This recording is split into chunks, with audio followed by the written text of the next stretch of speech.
that we are on the traditional and unceded territory of our Coast Salish peoples, specifically the Kwantlen, Katzie, Semiahmoo, Chawasin, Kaikut, Coquitlam, our Inuit, and our Métis peoples. They have a profound connection to the land and water that surrounds our great city of Surrey.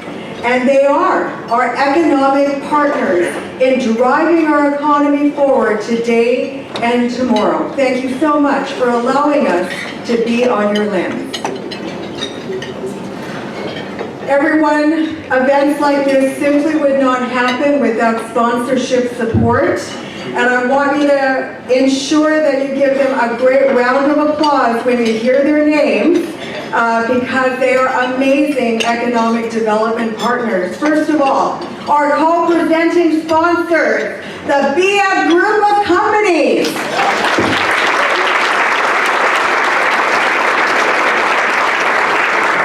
The Vancouver Fraser Port Authority.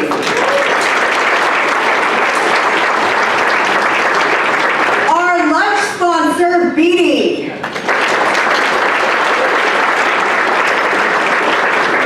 Our community sponsor, Simon Fraser University. And Western Community College.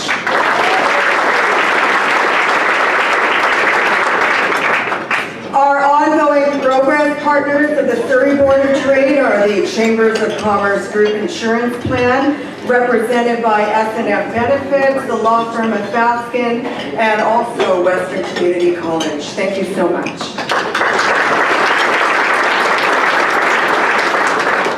So in addition to Premier Evie that's in the house this afternoon, I'd like to welcome our government representatives. First of all, our BC Minister of Labour and MLA for Surrey Newton, Harry Bain.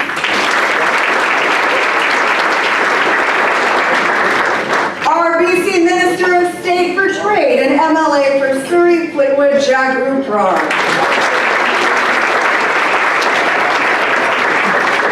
Our BC Minister of Forests and Minister responsible for the Councillor Corps, MLA for Surrey Wally, Bruce Wilson.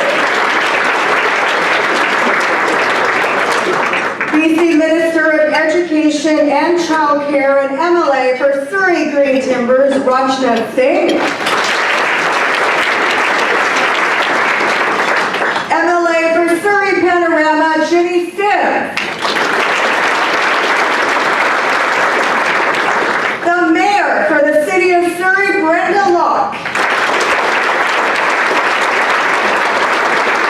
The Mayor for the Township of Langley, Eric Woodward. And our City of Surrey Councillors, Linda Addis.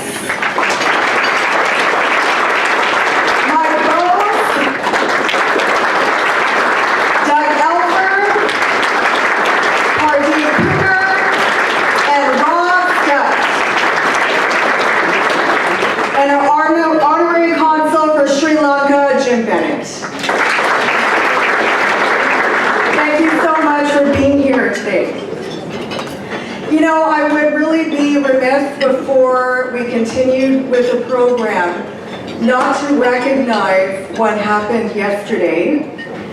And, you know, it takes great courage to run for political office and to ensure that you're trying to make the right decisions in the socioeconomic times of our day. But yesterday, you know, we lost the 18th Prime Minister for Canada, Brian Mulroney. And we just wanted to ensure that we recognize his courage and his leadership in driving our nation forward, but also in our global economy. So I just wanted to say those words. The Surrey Board of Trade is an independent, not-for-profit business organization.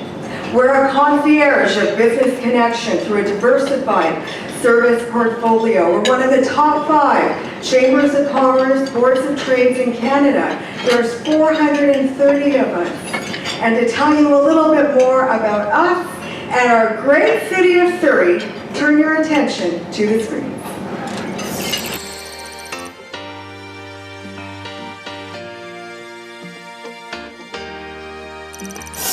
As one of the fastest growing cities in Canada, Surrey is an opportunity city.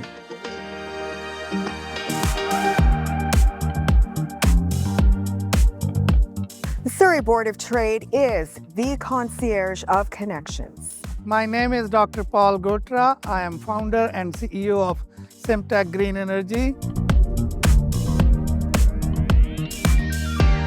Surrey Board of Trade has always been an invaluable part of our business. They have greatly helped us to build business relations, facilitate meetings with our potential customers, and helped us to grow business tremendously through their efforts. The Surrey Board of Trade is focused on making Surrey an opportunity city by instigating change at the different levels of government, offering a variety of business support services, international trade support services, and being the concierge of connections for the business community in Surrey. My name is Maria Santos Reeves, the owner and president of Surrey Hearing Care Incorporated. Since our inception, Surrey Hearing Care has proudly been a member of Surrey Board of Trade. The organization played a pivotal role in positioning our business and as a leader in the hearing industry. Through the provision of valuable tools, informative resources, and network opportunities with professionals across different sectors, the Surrey Board of Trade has been instrumental in our growth and success. If it's in the agricultural sector or in the retail sector, if they're needing a government connection, if they have an issue related to government, we are there for them, and we have a proven track record of success to ensure that businesses are helped when they need it in a timely way. Surrey Board of Trade helps me to build relationship with the right people, whether at City of Surrey, the province, or key partners like PowerTech Labs and BC Hydro. Being a member of Surrey Board of Trade has not only expanded my network, but has also provided invaluable resources, guidance, and a sense of community that has greatly contributed to the success and sustainability of both my company, Surrey Hearing Care, and Minamar Janitorial Services.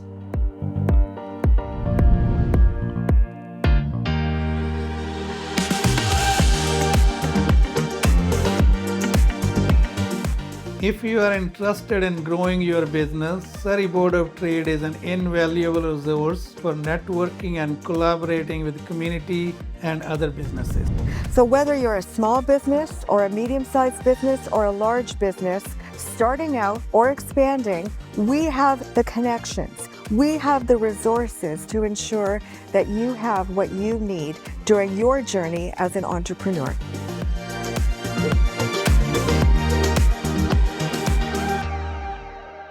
There's lots to be excited about in Surrey, our amazing economic assets.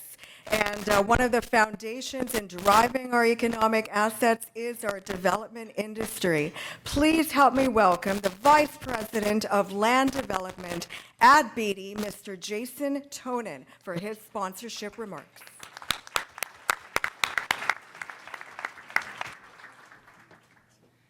Thank you, Anita, and thank you to the Surrey Board of Trade for putting on yet another amazing event. Heather and your staff and Anita, it's you out there yourself. And thank you, Premier Eby, for your time today to speak to this room.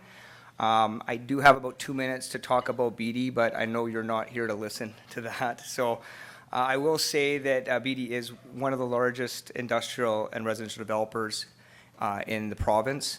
And I'd like to extend our thanks to the City of Surrey and Mayor Locke and the Township of Langley and Mayor Eric Woodward for them and their staff's commitment to helping improve the development timelines.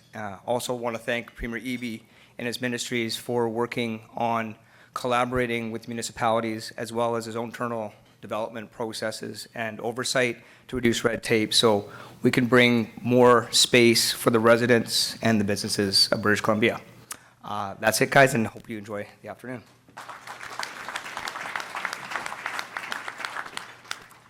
And now please help me welcome the President for Real Estate Development and Construction at the BM Group, Mr. Milan Mann.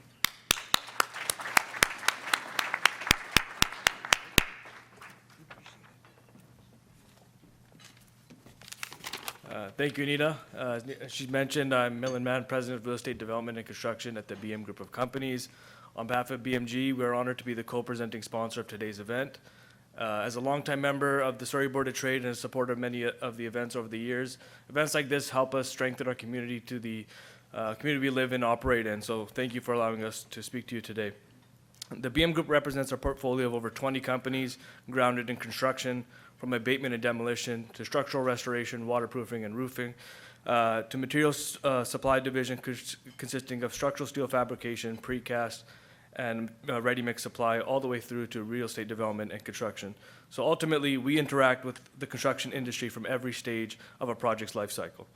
This diversity allows us a unique opportunity to approach the industry from multiple points of view, and in turn, experience the issues we discussed today in different ways. Doing business has become increasingly difficult, as we all know, with financial pressures, staffing challenges, red tape, and like many of you, we have to remain nimble to navigate turbulence. As career and generational builders, we will continue to develop in times of economic uncertainty, and this has led us to become one of the Fraser Valley's most consistent developers.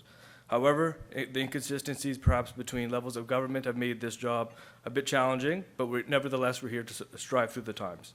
As these points affect everyone across the political spectrum, I'm confident we can forge a path forward through collaboration of public and private sectors, and our very own Surrey Board of Trade is often the steward of these conversations.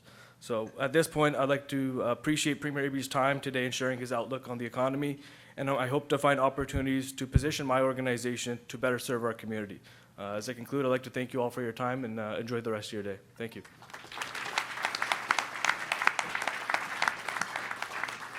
And now I ask the President and CEO for the Vancouver Fraser Port Authority, Mr. Peter Exotta, to introduce your keynote speaker for this afternoon. Okay, I feel like I need to amp it up after Anita's introduction. Thanks for your leadership, Anita, and we're really pleased to be here this afternoon to listen to the Premier's remarks.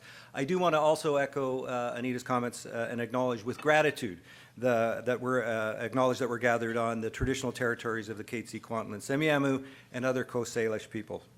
It's a pleasure to be here with you today on behalf of the Vancouver Fraser Port Authority. Many of you know we're the federal authority that's responsible for enabling trade in the Port of Vancouver, Canada's largest port, while we protect the environment and respect the very many communities that host port activities. We're pleased here to be here today to listen to Premier Abey's comments. We also look forward to hearing your economic vision and priorities for the province, including in the economic powerhouse of Surrey, as Anita has mentioned. As we consider Budget 2024, I'd like to commend Premier Abey for investing in transportation infrastructure in particular, which supports vital trade activity through the Gateway and this region. Trade and port activity in turn support our economy and the livelihoods across the province. In Surrey alone, the port supports more than 5,000 jobs and about $1.3 billion in economic activity, rising to about 100,000 jobs and nearly $19 billion in economic activity across the province. Port jobs, as many of you know, pay well above the average annual wage in British Columbia, supporting the high standard of living that we enjoy. Port-related infrastructure projects, including investments in marine terminals, also help fuel the BC economy. As trade grows, we're working with government, port industry, First Nations, and communities to prepare for a strong, forward-looking, and decarbonized future at the port. We see a lot of alignment between our work and the key focus areas in Budget 2024, including decarbonization and innovation. And we strongly value the recent opportunities to partner with the Government of BC in both of these areas. On the decarbonization front, as we work to phase out port emissions by 2050, we've been pleased to partner with the Government of BC to fund a trial of cleaner fuels and technologies across the port to accelerate this transition. On the innovation front, we're also pleased to partner with the Government of BC through its integrated marketplace program to use the port as a test bed to drive technological innovation to support supply chains. These are exciting initiatives as we work alongside port industry and partners to enable Canada's supply chains for the future. And I'd like to again thank Premier Abey and his government for their ongoing partnership, which we strongly value. With that, it's now my privilege to introduce the man himself, Premier David Abey. Prior to politics, sorry. I want to give him a little plug here. Prior to politics, he was an award-winning lawyer and legal scholar. He also, as we're learning, likes to get things moving. So as Attorney General, he reformed campaign finance rules and brought significant new focus to money laundering in casinos and real estate. As Minister of Housing, his work is delivering new middle-class homes that are now being built across the province, and people experiencing homelessness have been moved to more secure housing.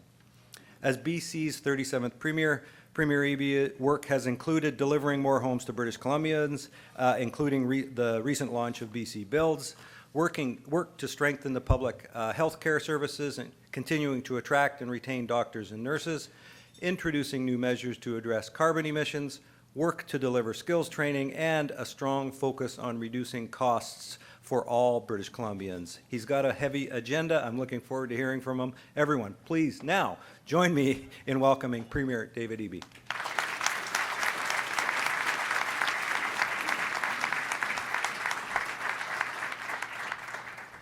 Thanks, Peter, and officially welcome to the job of the port. I hope you're settling in well. It's great to be introduced by you, and thank you to the BM Group for the welcome as well as BD. Nice to see you, Surrey Board of Trade. Thanks, Anita, for the energetic introduction. And I'm really excited to be here with a number of my colleagues from Surrey, hardworking caucus from Surrey, to talk to you about Budget 2024 and where we see the province going in partnership with you.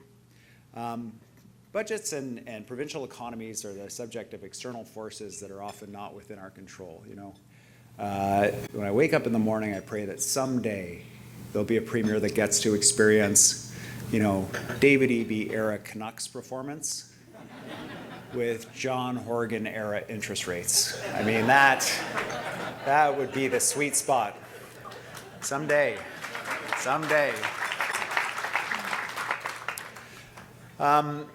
But we live in this reality, and so the vision for our government, for the province, for British Columbians is a pretty straightforward one. We're still working on cramming it into a slogan. It's an election year, but it's pretty straightforward. It's when you live in British Columbia, when you work hard, you play by the rules, that you see a future for yourself here. You have the opportunity to build and live in a decent home for yourself and your family, to retire with dignity. You have access to high quality services like healthcare, good community school where there's space for your kid. When you're looking for a job, there are jobs with wages that support, will be able to support you and your family. When you're running a business, you see opportunities for growth and expansion. And then we do it in a way that is the British Columbia tradition. We do it with high standards of protecting our environment and protecting our people. And so that is the vision for all of the work that we do as government. Those are our priorities, and that's where we're orienting as a government. And we can't achieve those goals as government without a strong partnership with the business community and with groups like the Surrey Board of Trade, which is why I'm really glad to be here with you today. The reality of the global economy that we're in right now and the national economy that we're in right now is a challenging one. High interest rates, some of our major trade partners with dramatically slowing economies affecting commodity prices, which has a direct impact on our budget. The prices of the goods we ship around the world have been going down. Consumers in British Columbia particularly, but all around the world and certainly across Canada, impacted by higher interest rates. People renegotiating their mortgages, realizing that they have less money left at the end of the month. People carrying debt, whether it's a business debt or a personal debt, seeing those monthly charges go up. Less money for groceries, which are more expensive coming into our grocery stores. Not that the grocery stores are particularly helping with that, but in any event.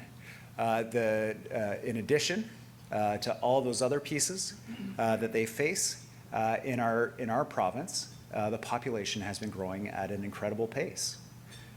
We have added in British Columbia to the MSP rolls in the last 2 years, 500,000 people. And that is not the full extent of the growth in the province, because that doesn't include a large number of international students and temporary foreign workers in British Columbia. Now, the challenge there is also part of the solution to the problem. A lot of people coming to British Columbia are landing here in Surrey, south of the Fraser, They're the future of our economy. They're delivering services for people as we have a mass retirement of baby boomers who they've helped build our province. They're entitled to a dignified retirement, but employers searching for employees to fill the roles that they have and having difficulty finding those folks they're looking for. So when you put all those pieces together, it makes for a budget that involves some tough choices. And the decision facing government is this the time for us to reduce services, to not put money into the infrastructure that we need in the province, and to cut? Or is this the time for government to make sure that we're supporting people in the province and addressing the growth we're seeing and setting ourselves up for the future? Now, our government has made a very definite and clear decision about the direction that we believe we should be going. And that's what I'm here to talk to you about today. And one of the reasons why we have the ability, and this has been underlined by some of the bond rating agencies that have looked at our budget, one of the reasons why we have this ability to support people at this time is because we've made good decisions. We've balanced 6 of our last 7 budgets in the province of British Columbia, and we've had strong contingencies. Space to maneuver is what they're emphasizing. And that allows us to provide the support. And why is that? Well, we have low unemployment in British Columbia. We have some of the lowest unemployment in Canada. And that is despite the fact that in British Columbia we have some of the highest wages and the fastest wage growth in Canada. People told us that we couldn't have strong wages that support people and strong employment growth, but that turns out not to be true. We added 74,000 jobs in the last 12-month period. The vast majority of those are full-time jobs. The vast majority of those are in the private sector. And we are, in Canada, when you look at debt to GDP, we have the 3rd lowest debt to GDP ratio of all the provinces in Canada. We're about half of where Ontario and Quebec are in terms of debt to GDP ratio. And Surrey is no exception to this economic story. In Surrey, we've seen 3.9% job growth, around 12,600 jobs over the same period. Surrey is growing so quickly. In the province, one of the reasons why we think we've had some of the success is we have the 3rd lowest small business tax rate in all of Canada. And we also understand, despite all of those positive economic markers, and we've had one of the fastest growing economies, fastest GDP growth in Canada post-pandemic of any of the provinces, despite all those positive markers, we know that people are struggling. We know that they're facing big challenges out there, and they could be business owners, or they could be employees, or just people trying to make it through their day. We know that they're struggling out there despite those headline numbers, which is why this budget has been about supporting people and businesses in this challenging time that we're in. So first of all, supporting businesses with the costs that they face, we hear it, and we heard it consistently from Surrey Board of Trade, from the Restaurant Association, from the Retail Association, various trade associations, from developers, home builders, you name it. All of the input costs of the materials that they need or the ingredients that they need for the food are going up. It's the same for families across British Columbia. And they're trying to find a way between consumers that are stretched by high interest rates and rising input costs to continue to keep their doors open in some cases. So in this budget, we listened to that, and in particular to the suggestions that were coming forward about how we could best support the small business community.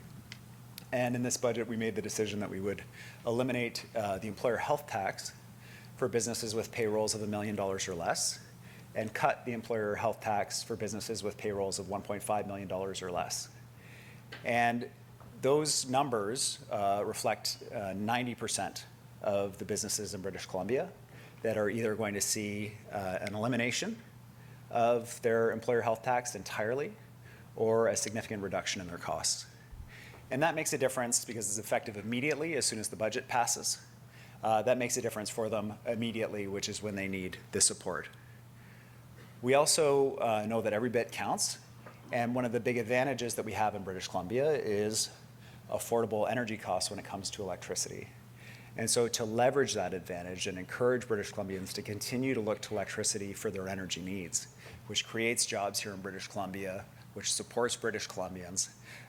We have also provided support around BC Hydro rates. And this is support for individuals with the BC Hydro credit, but also for businesses that will experience an average $400 credit depending on their energy use on their BC Hydro bills coming forward. We know obviously $400 isn't going to make the difference between doors open or closed, but we also know that every little bit helps when you're facing rising costs. Now the second component of what the budget talks about in terms of things that are important, I think, to the business community based on what we've heard from you, is making sure that we're building more housing in the province. One of the things we've really heard from businesses is, look, we'd like to hire more people, but when we try to recruit, it's challenging for us because people look at real estate prices or they try to find a place to live that's close to work, and they can't find housing. And in addition, when people are paying more for housing, they then come to me as an employer and they're expecting to be paid more to be able to cover the costs, the rising costs of rent or mortgage or so on. In terms of just the streetscape as well, the sort of street disorder, mental health, addiction, homelessness, we also know that we need to be building affordable, deeply affordable housing, social housing as well with supports. So on that deep core social housing side, we've got 1,900 social housing or deeply affordable homes that we've either delivered or underway in Surrey since forming government, almost 2,000 homes. There's a woman named Kelly who moved into the new Habitat building, which is at 81st. And she said moving into that building was the happiest day of her life, transformative for her and her family. We know that for people who are struggling with poverty, to have that affordable housing transforms their lives, gives them the opportunity to build. But we also know that it's not just the people who are really struggling in desperate poverty that need government support on housing right now. It's people who earn a decent wage. They should be able to afford housing. They say, look, I've got a good job. Why can't I find a place to live that I can actually afford? And part of the challenge has been that governments have not seen themselves as being in the business of providing housing for middle-income Canadians for generations in our country. Now, this is something that used to happen. Government built homes for soldiers returning from war. Government built co-op housing in the 60s and 70s. You know, you may know people who live in some of those older co-op buildings, and how did they win that lottery to get that? The whole west end of the city of Vancouver built using federal tax credits called MERBs and MERPs, for those of you who have been in the development industry for a while. Government used to be in the business of ensuring that middle-income housing was built for people, that was actually affordable for people, either for purchase or for rent. They got out of the business, and we lived on that housing for a while. Well, those days are over. That housing is not available. And so we need to be back into that, and that's why we've introduced a program called BC Built, which you heard about briefly in the introduction. This is about using publicly owned land to control the cost of land, and this could be owned by a school board or a health authority or the provincial government or the federal government, First Nations government, and in some cases owned by a nonprofit organization. Using that land with low-cost financing for construction from the province, low-cost takeout financing from the federal government, and expedited permit approvals from the municipal governments, and we can bring down the cost of those units so the vast majority of the people renting or ultimately, as we move the program forward, buying in those buildings are paying our target, which is about 30% of income. And this is housing for people with family incomes of up to $200,000 a year. This is truly middle-income housing. And it's supporting people to get onto the property ladder, but also to find basic rental housing, just that they can afford and they can have enough money to be able to live in our province. In addition, we've been prioritizing student housing. We've got a lot of post-secondary institutions that are training up people for the jobs that you're ready to offer them. And there are a lot of people who are looking for housing who are students. And the need is quite desperate. Our original target was 8,000 units of student housing in 10 years. Thanks to our post-secondary partners, we were at somewhere around 7,700 units, either delivered or underway right now. And so we've moved that target up with this budget to 12,000 units of student housing. This is good news for students who are able to study in a more affordable environment in a place where they want to live with other students. But it's also good news for the broader community because those students aren't out there in the community looking for a place to rent and competing with other renters. And finally, we're addressing issues around investors and speculators. We can't afford to lose a single unit of housing right now. And so what's available right now? Short-term rental homes. These are homes that have been bought up by people. It's not in your primary residence. You're still allowed to rent out your basement suite or your laneway house, VRBO, Airbnb, that's fine. But people buying up multiple homes, strata units, competing with first-time home buyers, competing with people looking for a long-term place to rent, to run a private hotel through Airbnb and VRBO, that's not on anymore. Those regulations come into effect in May.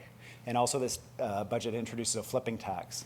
So you're buying homes and selling them in order to make a profit to benefit from the shortage of housing that we have. There'll be an additional tax put on. And that is meant only to give a leg up and an advantage to those folks who are just trying to buy a place to live, as opposed to a place to flip. We can talk about that more in detail if you'd like. Healthcare is important. It's hard to attract and retain people to work in British Columbia if they don't have access to decent healthcare. That's why we're doing things like the largest investment in healthcare south of Fraser in the province's history with the beautiful new hospital in Surrey. We're working with Surrey Memorial Hospital around the cath lab, cancer center, and we're continuing our work to make sure that south of Fraser sees the healthcare investment that it deserved for a long time and it didn't see. We're also opening the first new medical school in a generation in Western Canada, right here in Surrey in partnership with SFU. A school that's going to be, spot the SFU table. Saw the SFU table and I was like, this is for you. But this school is going to be focused on training community health workers, workers who want to deliver that care in community, the family doctors, the nurses, the health sciences professionals that want to be delivering care in community and focused on delivering the care that we all expect, that long-term relationship with a family doctor, nurse practitioner, or someone else that really makes the difference between you needing to go to hospital or not because your care is being well managed in the community. Schools are so important as well. Just when you have a fast-growing area like Surrey, Fraser Valley, we made a decision. We have the largest capital budget in the province's history. And yes, it's the Surrey Langley SkyTrain, and yes, it's the new hospital, and yes, it's the medical school, but it's also the schools for kids. Now, my colleague Rachna Singh was just here in Surrey this morning with all the hardworking Surrey MLAs. I have to tell you, your Surrey MLAs, they are constantly on me about investments south of the Fraser. They are always advocates for you. I mean, to a point that it gets to be a little bit much, but they are always on me about it. So I was very relieved to know that Rachna was out this morning announcing a new expansion of a school and a brand new school for Surrey. If I was here last year, I would have told you 10,000 seats, new seats for students in Surrey. We're now at 12,400 seats for students in Surrey, and we have to do more. If you can believe it. That is how fast Surrey's growing. If Surrey's population had followed historic growth trends, we would have been eliminating portables right now. But as it is, we have to build more and more schools to support Surrey. And we're going to continue to do that important work to make sure that students here have a good chance to learn. Other pieces, I'm going on too long because I want to hear your questions from the floor. I want to answer your questions. Making sure that you're able to get your goods to business or exported around the province, internationally, through the port, or across Canada through Highway 1 is so important. So big investments in this budget around making sure that people and goods can move through the region. I talked about Surrey Langley SkyTrain, but Highway 1 investments, expanding Highway 1 faster, making sure that that vital trade corridor is moving. Major capital projects like the Massey Tunnel project, like the bridges, without tolls on them, to make sure that you and your employees and your goods are able to move across Canada. We are pushing the federal government so hard on infrastructure funding for those vital trade corridors and for those critically important roads. We heard recently that they aren't funding roads anymore. I checked with the Prime Minister the other day. He said, no, David, we're still funding roads. But we are pushing them hard to make sure that we are building the highways, the railroads, and the infrastructure that we need, and the transit infrastructure that we need. And Surrey's on the front line of that as well.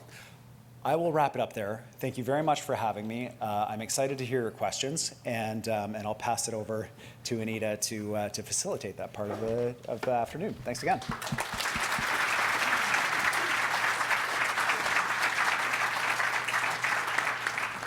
So everyone, this is your time to interface with the Premier of British Columbia. We do have a microphone in the middle of the room. We ask you to state your name and your company, and I'm going to cut you off at the 1 minute mark. If you speak too long, that's the time limit. But I'm going to just start off with the first question, if I may. Premier, you know, in Surrey, you can fit the cities of Vancouver, Richmond, Burnaby into our geographic limits. Does this budget also account for money that can be allocated to TransLink to really increase transit investments that are so needed in our city? Yes, it does. And I've seen some conversation that there's not transit money in the budget. It's not correct.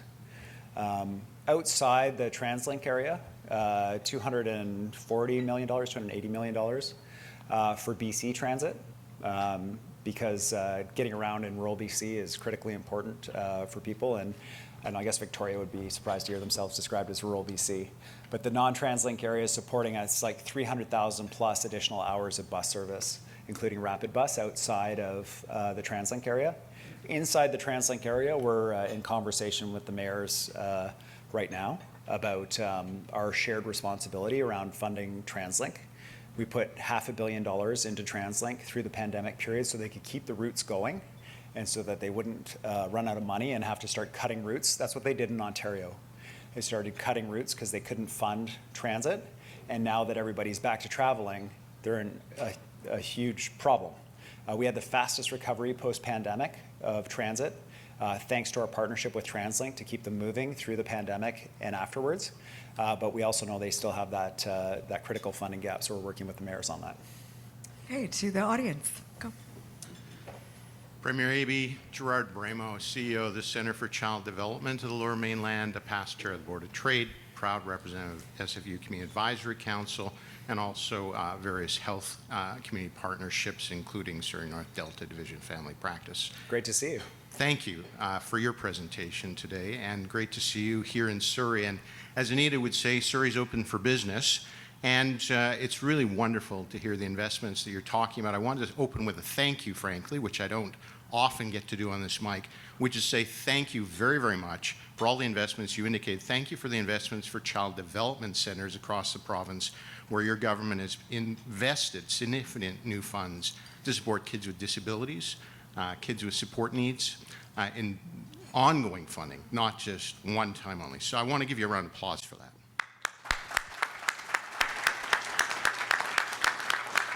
Thanks. I know that's supposed to make me feel good, but now I'm waiting for the second part. There's always another foot that drops. Totally. We serve 5,700 children a year with support needs in the South Fraser region. There are 30,000. So I know we all know there's lots more to do, and when I was chair of the Board of Trade, we'd often have conversations about all the infrastructure needs that you're talking about.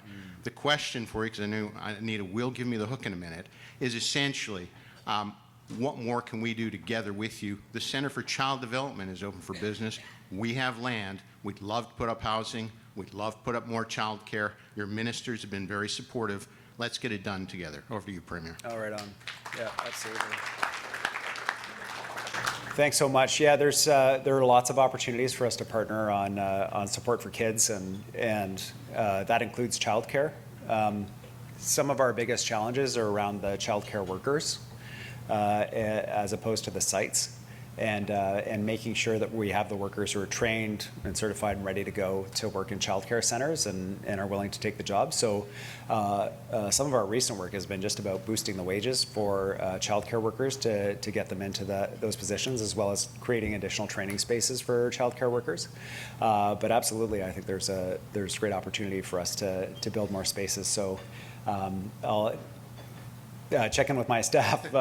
We have lots of programs around childcare. I know we can do more together. So thanks for the offer. And it's that can-do attitude that I love about Surrey. You know, it's a place where people are ready to go and build and do things. I'm looking at Mayor Locke here, She's facilitated an environment where people are able to bring forward the proposals and get them done. While notoriously we will not agree on everything, that is one area that we do agree on. We need to get things built here. We need to create an environment where people are able to realize these kinds of things. And I was thinking about the Harmony House example, and the partnership between us and City of Surrey and Surrey Board of Trade's advocacy to get that done is fantastic. Hello, Premier. Tori Jacobson with the Fraser Valley Real Estate Board, specifically the Stakeholder and Government Relations Committee.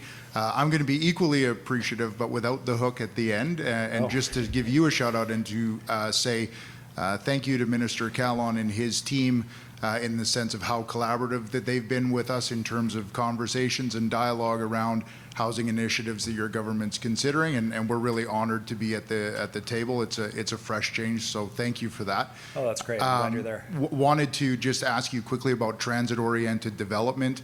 Obviously, in terms of the housing needs that exist, that is going to make an impact without question. A lot of the conversations that our group is having, particularly around at the municipal level, focuses on infrastructure and perhaps the lack thereof to facilitate that type of density, and just wondering if you might have some insights as to where the government has contemplated helping in that regard or some direction, just so that we might have some dialogue to relay back in the future. Thank you again for everything. Appreciate it. Yeah, thanks for the question. On transit-oriented development and small-scale multi-unit, where you're allowed to build more than one unit on a single-family lot, you just are, is the infrastructure question comes up again and again, and it's so important. So around transit-oriented development and some of the changes we're doing around zoning, you will see pieces coming forward from us, and the vision is simultaneously quite a radical departure, but also one that I think a lot of people have been hoping we would work towards, which is that the community sets the official community plan. The zoning matches the official community plan. So if you want to build a home, you know going in what you're allowed to build, but also what any charges are, that they're not negotiated site by site as each site is rezoned. And you're able to work that into your math and figure out what you're able to build and how much it's going to cost and how high you're going to be able to go. And it's not going to be on the whims of whatever planner you get, how the public hearing goes, depending on which public hearing, the official community plan public hearing, the rezoning public hearing, or some other public hearing for some other variance, that it's all predictable, understandable, that the original vision is set by the community, but within parameters, but that it's all predictable going forward. So ensuring that piece around the development cost charges for infrastructure, the sewers and the sidewalks and all those other pieces are predictable and are set by the city going forward. That's more to come on that. But around transit-oriented development, I'm really excited about this because in some cases government is actually buying the land next to the transit stations and rapid bus stations that we're building. And we'll be partnering with the private sector to build housing that's actually affordable for people who actually use transit. Because what happens is when we put these transit sites in, Surrey Langley SkyTrain, we put in a big station, all the land values around go up, and the housing that's built as a result is more expensive and less likely to be lived in by people who actually use transit. So by holding on to, obviously not all of it, but certain sites to make sure that there's more affordable housing built close to transit, we're going to be able to make sure that we close that circle between the people who use transit and the people who move into the housing. Premier Eby, my name is Darren Hancock. I'm the Vice President Academic of Western Community College. We have a table here as well. Hey, Darren. This morning you made an announcement about the quotas on international students and the solution for the public sector, but I did not hear anything on the private sector. We talked about the jobs created. We represent, I believe it's 54% of this sector, and more aligned with the labor market requirements, so wanted to get your views on that and maybe what you're thinking about for the private sector. Yeah, thanks, Darren. A really important question. For background, for those of you that aren't steeped in this, you'll broadly know if you live in Surrey that there's been a big challenge with international students generally. You may have had some insight into, frankly, the exploitation of some international students, the lack of safeguards. There are a number of institutions in our province, and Darren's I don't know your institution, but I imagine if you're the Surrey Board of Trade, not one of them, but we have institutions that have essentially put up a sign in a strip mall and said, hey, we're a school. They're not offering education to students. They're not offering housing or supports, people coming from all over the world. They have no connections here. They're connected with an employer that then exploits them. We started a process a little while ago to say enough. We are going to be cracking down on those schools. The federal government simultaneously issued a record number of student letters of acceptance visa supports in the last 2 years. Unbelievable growth, just mind-boggling growth, driven in a large part by Ontario, but certainly by growth in British Columbia. And then told us that they were coming to crack down and they were going to reduce the numbers. And we said to them something very, I think, understandable and intuitive. Hey, just work with us. You know, we agree there's an issue here. Let's make sure that we're protecting those areas of private education where we're desperate for workers in the economy, healthcare, childcare, these other areas where we're training workers up because we're hopeful that people will come do education and they'll stay. And we can do this in a really careful way. They said absolutely, and then they announced the numbers like the next Monday. So it was a bit heartbreaking from that perspective. I think we could have done a better job, frankly, if we'd worked together, but that wasn't the approach. So we got the numbers from the federal government. We prioritized setting numbers per institution for public post-secondary to make sure, because some schools were already preparing to do layoffs, and we didn't do what Ontario did, which is have public institutions license their curriculum to private schools of questionable quality. We didn't do any of that road, so our public institutions are in a much better place. The casualty here is the private sector, without question, the private institutions. They are going to see reductions, especially those schools that dramatically increased their student count over the last year and a half or 2 years.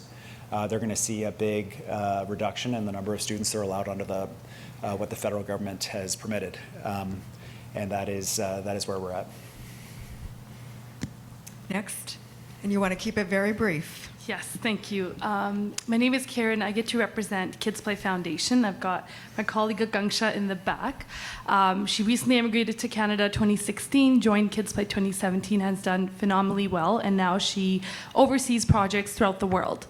Couple things that we wanted to ask you was, one, can we see BC government investing in a school food program where kids can get at least one nutritional meal at school? Many of our kids are being diagnosed with ADD and other deficiency disorders, and a lot has to do with nutrition.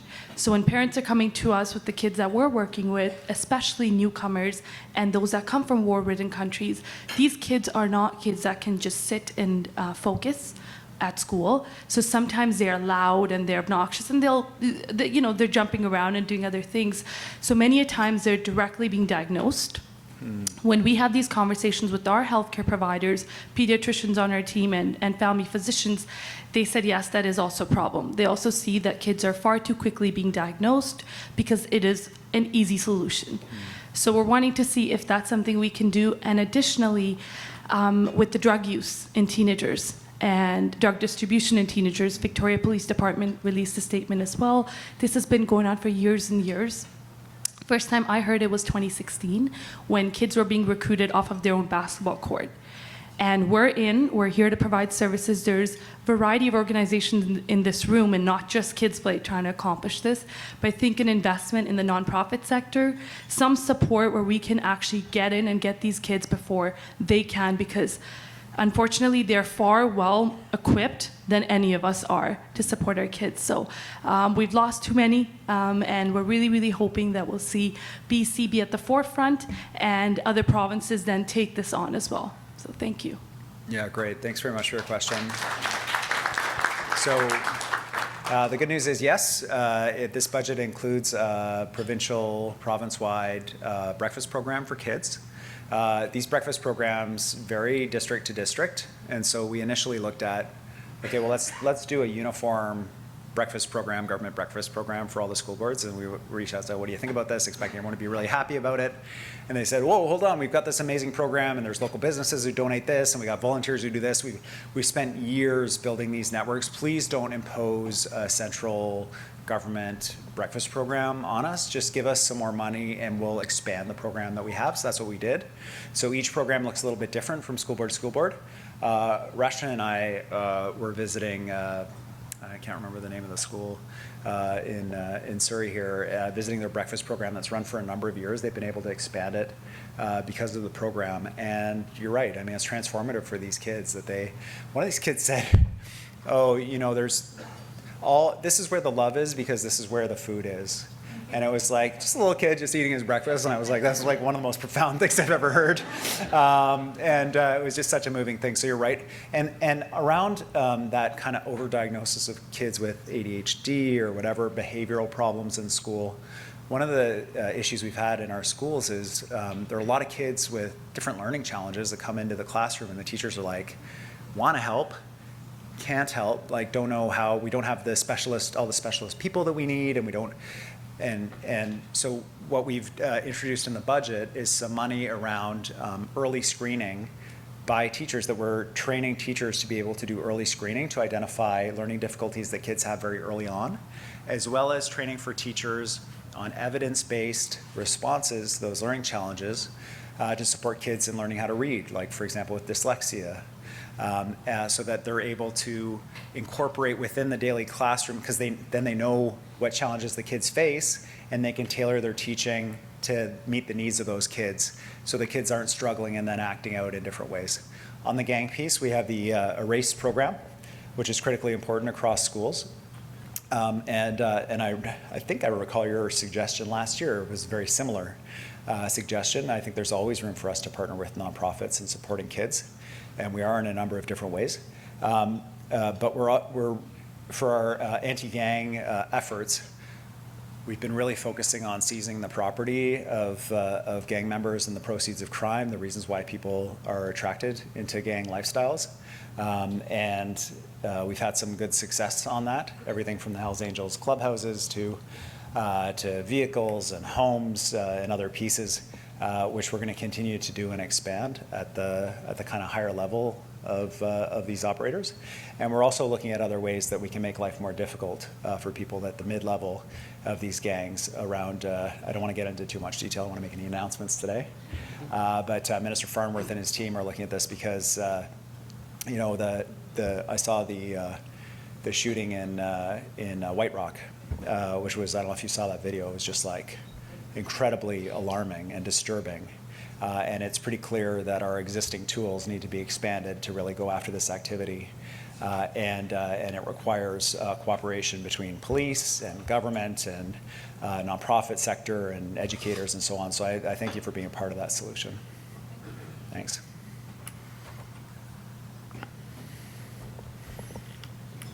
Hello, everyone.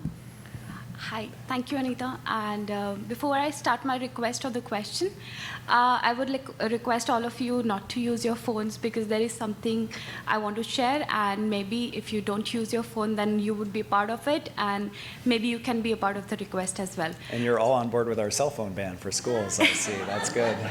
Interferes with learning. Yep. So the thing is, my name is Falak, and I'm from a nonprofit, PIC Society. I'm the Marketing, Communications, and Fundraising Officer. I use my phone all the time, but PICS is trying to come up with something called a no-phone zone, which would be digital de-addiction centers for people of different age groups.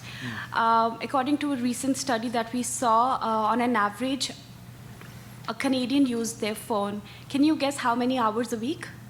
It's 24 hours a week. On an average, that's a Canadian using their cell phones.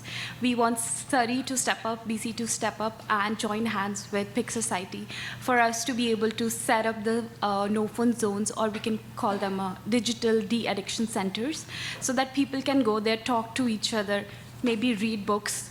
I mean, just don't use your phone, just keep it outside and work on the things. So my request and my request and the question would be, is there any funding we can expect, or any help from the government?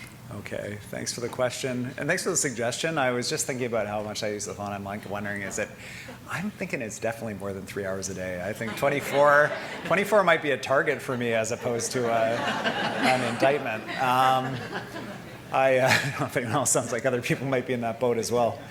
It's not an area where we're currently looking at funding nonprofits, but it is an area that we're really concerned about, especially for kids. I met with this job. It has amazing things about it. Just like the people I get to meet, the things I get to see in this office is just like it's fantastic. And then there's really tough days, and so I met with Carson Cleland's parents. Carson was a kid, grade 6 kid, good kid. He'd drive the golf cart around. His parents had a cabin up near Prince George. He'd drive the golf cart around, drive the neighbors around. Everyone called him Uber. That was his nickname. You can tell that I'm using the past tense. The story doesn't end well. He was contacted by a predator on Snapchat through his phone. Within 12 hours, he took his own life. This guy held himself out that he was a teenage girl, and Carson sent some pictures, and then this guy threatened to send them to everybody Carson knew. And Carson, under huge pressure, without the ability, to do anything other than what a young kid, like your whole world suddenly collapsing, made a terrible decision. And the last thing he sent to his mom was, "I love you." And it's just so awful to meet parents who have been through this. And then there was another kid here in Surrey, Robin, had a similar incident and took his own life. And so kids are getting phones before they're digital citizen ready. They're getting phones before they understand who they're talking to, who to trust, who not to trust, what's good, what's bad, what the safeguards are. And parents are struggling to keep up. My kid's, he's in grade 4. A couple kids have phones already at school in grade 4. He wants a phone that he can bring to school. And it's, and like my wife's a family doctor and the Premier of British Columbia. And we're like, can we set up an iPad in a way that like it restricts all the, and it's like, you need a PhD to set up this stuff. And so, clearly, there needs to be some heavy lifting here. I'll admit some frustration about school boards focusing on To Kill a Mockingbird instead of on what's in the hands of kids, the cell phones and the extreme content they have access to. We got some heavy lifting to do here, and the phone-free zone that you're talking about where we're going to focus is on kids, right? To make sure that bell-to-bell period is free of cell phones. I toured a high school. And it's different now. You go down the hallway and the kids are all in front of their lockers. They're still in groups. It's still recognizable groups. There's the rocker group. There's the hipster group. There's the hip hop group. There's there's the recognizable athlete group and the nerd group and all the things, right? But they're all just they're sitting in front of their lockers. They're all on their phones. They're not talking to each other. And This is the generation that feels the most alone, the most anxious, record numbers of eating disorders. And I think we can make that connection because Facebook itself had made that connection in their research around Instagram. And so anyway, that's where the focus is right now for our government. Thank you very much. We'll go to the next person, please. Go ahead. Hi, Lauren. Hello, Oh, sorry, I didn't Lisa. realize there was the line there. You guys are being very polite. Okay. So, Hi, Lauren. one question or two. One is, my name is Lauren Simpson from Newton Nonprofit, and my question would be, and why, Langley to South Surrey have SkyTrain? I guess my mama live in Langley, so she would take transit to South Surrey to my place. Oh, yeah. Yeah, good question. So, Lauren, for that question, we are building the Surrey Langley SkyTrain. Yeah. And we're proud that we're doing that. And it's going to connect to Rapid Bus and to transit to get people to different parts of Surrey. But by no means should you think that our transit work is done. Okay. But we got to get that line built first before we get it out to your house. Okay, well, thank you. Thank you. And one more thing for you, Dave. Yes, Lauren. Thank you so much for your presentation and for harmony. Thank you for advocating for disparity. Yeah, right on. Thank you, Lauren. Harmony is such a good project, and thank you, Lauren, for your amazing advocacy on Harmony. It's been incredible. Way to go.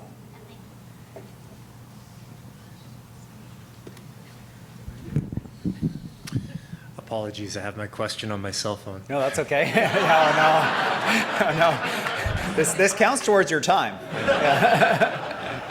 And if my daughter could see me right now, she would be criticizing me because I keep her off of a phone too. Oh yeah, there you go. Right, it's hard because you're like, oh, screen time's reduced, and then you're like, the kids are immediately on the. I'm working. Yeah, I know. So my name is Matthew Gears. I'm from Fordic, and what I wanted to ask is, we know that industry, particularly forestry, mining, and manufacturing, have formed the backbone of the economy of the province for many, many years. However, one of the things that we often hear is about Canadian industries not investing in as much capital as companies do south of the border. My question is this: how can we all work together as an industry, as a group, as a community, to help modernize, encourage capital investment, and digitally transform small, medium, and large businesses? Particularly in an age of AI and with the return of manufacturing to North America, how do we make companies in this region in particular?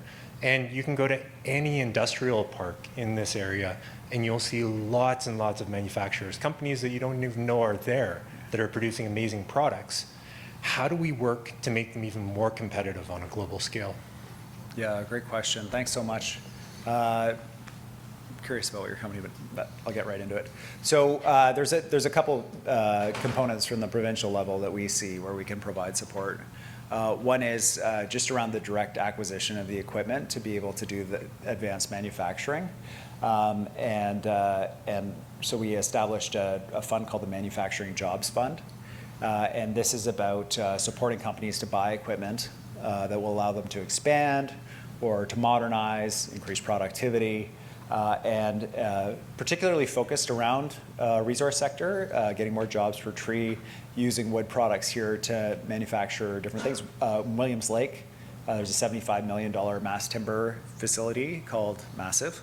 And they were one of the beneficiaries of this, but not exclusively. There are manufacturers that are accessing grants that are not exclusively natural resources.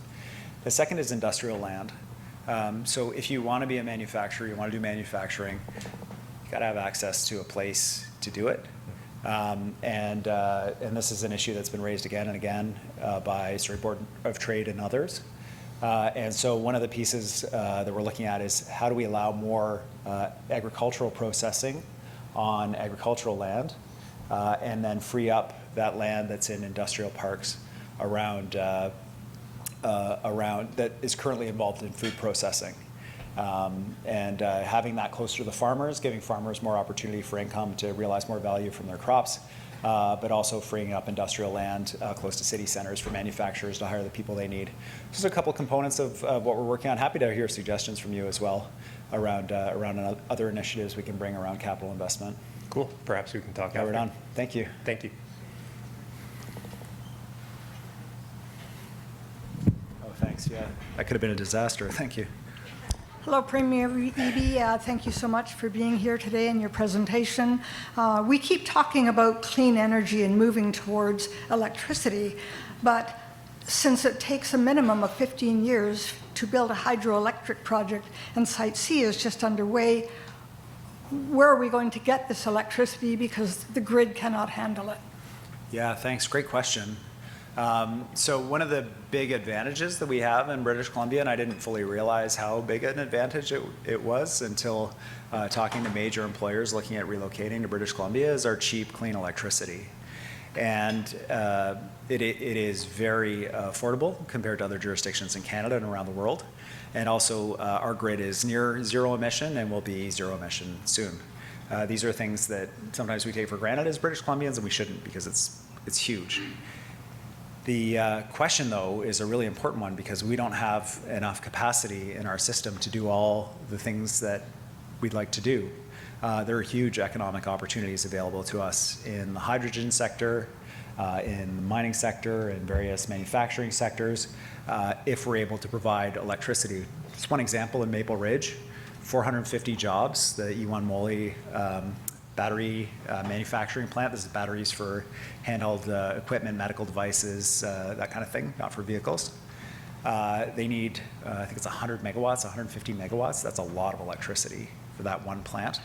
The hydrogen plant proposed by Fortescue, one of the world's largest mining companies in Prince George, needs a gigawatt of electricity, which is 1,000 megawatts for just that one facility.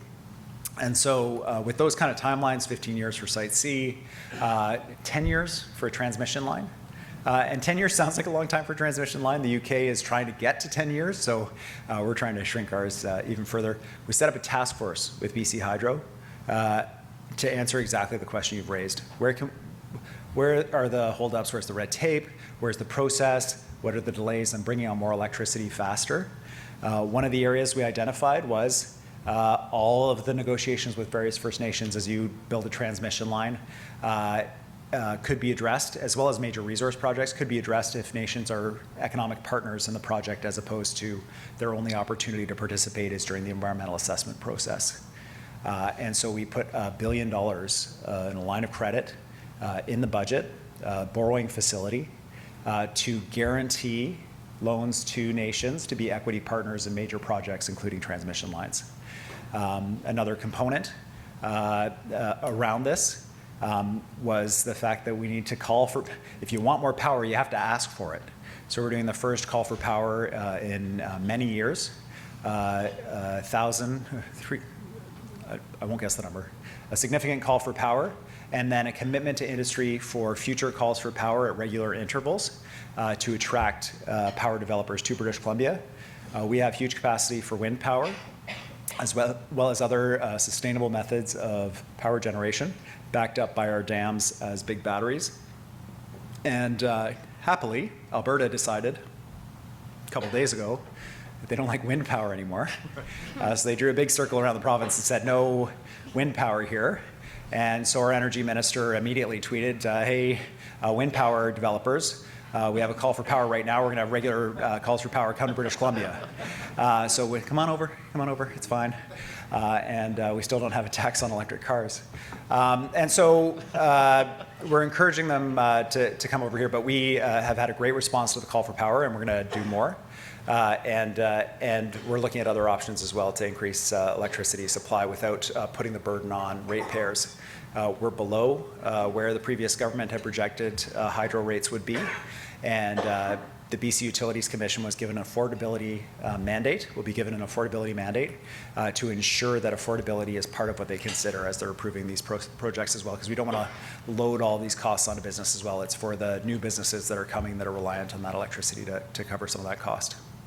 David, I just wanted to let you know that that was the longest answer in the history of the Surrey Board of Trade. That's okay. You're allowed.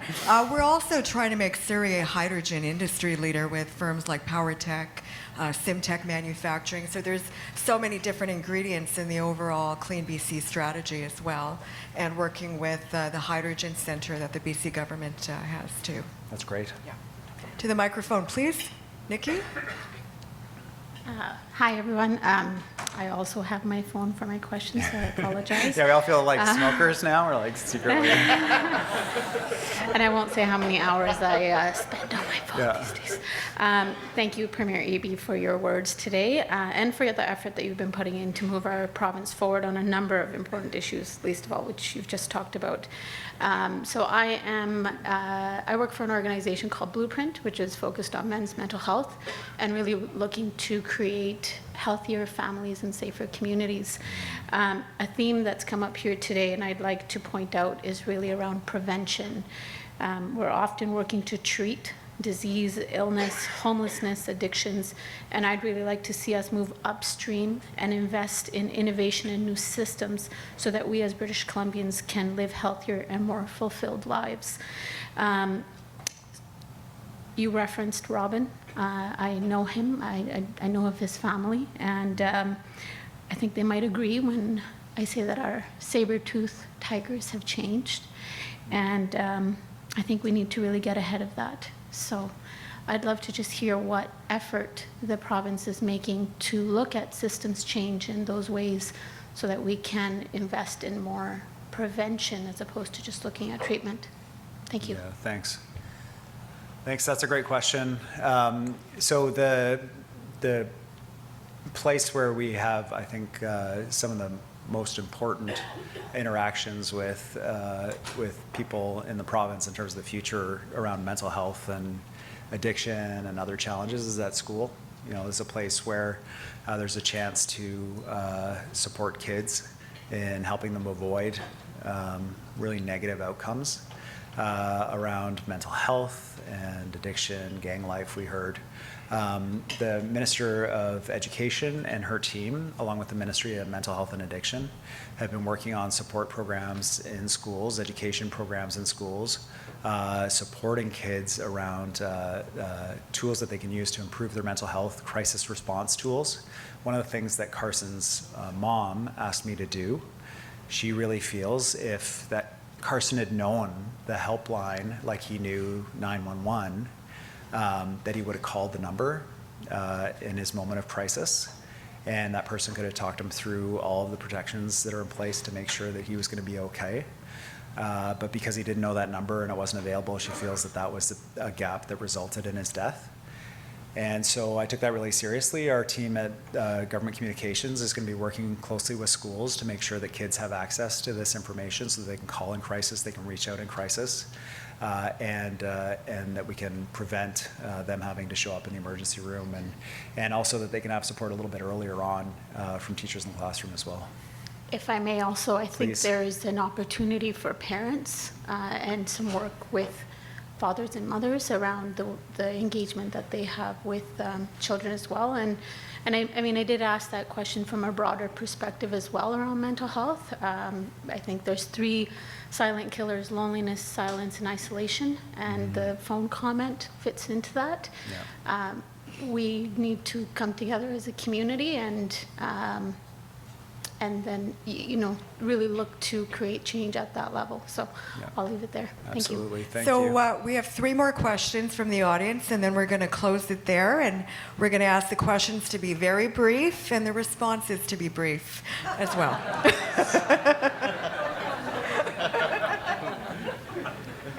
She's probably saying that about me too. So, Sean Bouchard, thank you for your presentation today, Premier Eby. I guess we should just talk about the biggest elephant in the room, and that's where all these problems we've been talking about is extremely magnified because of the massive immigration, which you touched on. So if we go to that highest level, is there anything that all the organizations in this room can do with you and with the municipalities to lobby the federal government for more infrastructure funding? Because a lot of the people in this room are in housing, can't produce the housing that we need if we don't have the proper infrastructure to support all of that growth. Particularly places like Surrey and the township of Langley, which are carrying more of their weight for their size proportionately for the people that are moving into those communities. So how can we help you, everybody together, so we can lobby the federal government for direct infrastructure funding mechanisms, say through the Bank of Canada at very low interest rates long term, so we can get the funds that we need to do this? Yeah, thanks. Great question. I'll speak at a cross-political level briefly. There are, I believe, 9 MPs from the governing party in British Columbia. Reach out to your MPs and underline the importance. The Canada West Foundation did a really nice report about infrastructure and trade corridors and the importance of federal investment in that. Trade corridors for British Columbia would be massive. Even just that would free up significant amounts of money. So take the Massey Tunnel expansion, for example. Just that one project, I mean, we're committed to, we're going to do it. We're not going to wait for the feds, we're just going to do it. But the feds did commit to funding it during the election campaign 2 times in a row. And so if they came in with some money on that, that frees up provincial money for us to be able to do more infrastructure in other parts of the province or in more intensive ways with municipalities. And so just having them show up on the trade corridors, Highway 1 and Massey Tunnel would be massive. To be blunt, though, we are struggling with some stuff that's like a no-brainer. Right? There's an intersection that I was talking to Peter about just before this in Pitt Meadows, where there's a huge amount of train traffic because of the port, and it just needs an overpass or an underpass or whatever pass, so people aren't sitting there for hours. And it feels like it should be a no-brainer to get this funded as a port-related expense, and talking to the feds about it, and we're struggling. So like even just the small ones we're struggling, and the big ones. And so please reach out and underline the importance politically. I think that's helpful because it's hard to know what will happen federally election-wise, but I'm sure their eyes are on British Columbia. Thanks very much. So this is my last question for you, Dave. Is my dad named Paul Simpson? Is my dad? He works for Forest BC, and he is BC Hanjo. So I'm thinking of that to help everyone to have a light be on. I'm pretty sure he would do that, and this gives will count you every time. Like BC Hanjo for my dad.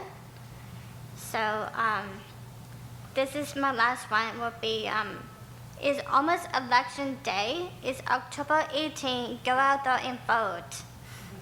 There you go. Good advice, Lauren. Very good advice. Is there anyone else to the microphone? I'm just going to have the last word.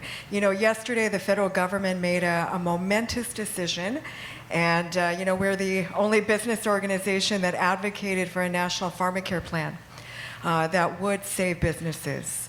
And can you tell me your perception about the pathway to national pharmacare? Sure. I try hard to stay in my lane. The province has enough challenges without wading into how the feds are going to implement their national pharmacare commitments. But I admit to some surprise that my colleagues nationally weren't immediately glad to hear that the federal government was going to fund drugs for people in their provinces, insulin and birth control. It sounds like good news to me. I am glad for the federal government to be funding drugs for British Columbians that they might not otherwise be able to afford. I'm glad that birth control is one of them, because we're already doing that in BC, which means that we're going to be able to do support for other medications that people need. And so I am keen to sit down with them and to negotiate a deal that supports British Columbians, just like we were first out of the gate on childcare, just like we were first out of the gate on housing, and we're going to be first out of the gate on this program so that British Columbians can benefit right away. We know that people are struggling with the cost of living. If the feds want to fund the drugs, then that's great, and it allows us to support more British Columbians, which, if by extension supports businesses, then that's good news too. Everyone, a round of applause for Premier Eby. Thanks very much, everybody.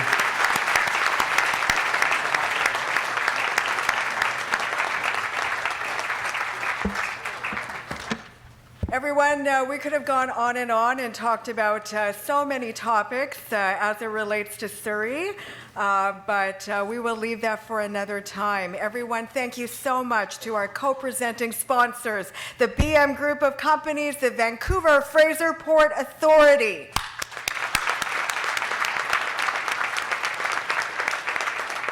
Our lunch sponsor, Beatty. And of course, our community sponsors, Simon Fraser University and Western Community College. So just a couple of things that I just wanted to mention. Next week, we have an amazing student housing announcement right here in Surrey. Watch out for that. And we have amazing programs and events, so check us out at businessinsurrey.com. Remember, Surrey is an opportunity city.